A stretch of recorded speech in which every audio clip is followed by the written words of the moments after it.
Magandang umaga sa inyong lahat. Narito ng lagay na ating panahon ngayong araw nga ng Miyerkules, March 6, 2024. At sa ating latest satellite images, makikita natin itong easterlies o yung hangin nagmumula sa karagatang Pasipiko ang siyang nakakaapekto sa malaking bahagi nating bansa, particular na Southern Luzon, Visayas at Mindanao. Yung amihan o northeast monsoon ay hindi natin masyadong nararamdaman yan, bagamat inaasahan natin na magkakaroon ulit ng surge o bugso na amihan sa pagkatapos ng linggong ito.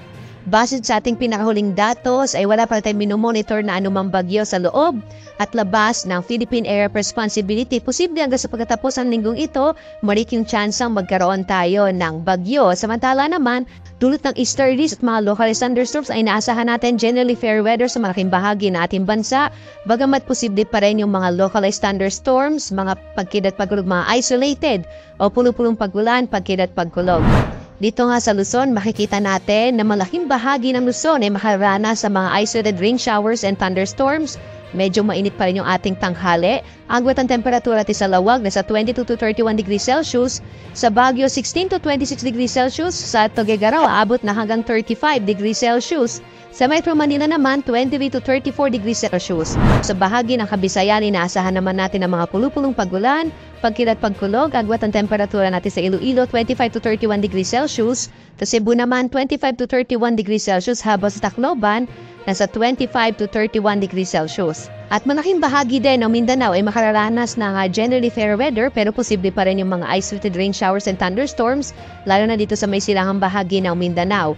Yung agwat ang temperatura sa Zamboanga 25 to 33 degrees Celsius, Cagayan de Oro 24 to 31 degrees Celsius habang sa Davao ay mula 25 to 32 degrees Celsius.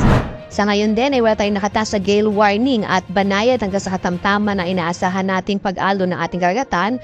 Subalit may babala pa rin tayo kapag may mga pagkil at pagkulog, maring biglang lumakas yung alon ng ating mga baybayin. Kaya iba yung pag-iingat pa rin, lalong-lalo na sa mga marites sa sakyang pandagat. Narito naman ating inaasahang panahon sa mga susunod na araw.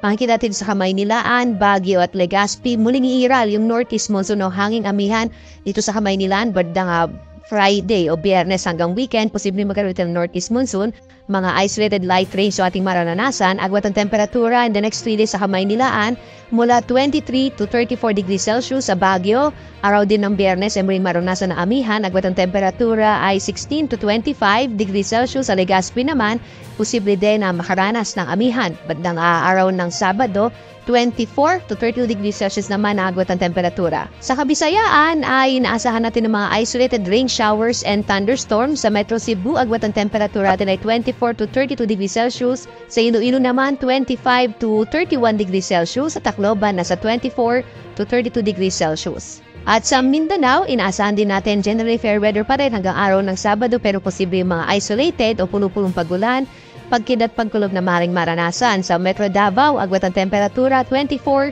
to 32 degrees Celsius. Sa Cagayan de Oro City, nasa 23 to 31 degrees Celsius habang Zamboanga nasa 24 to 33 degrees Celsius.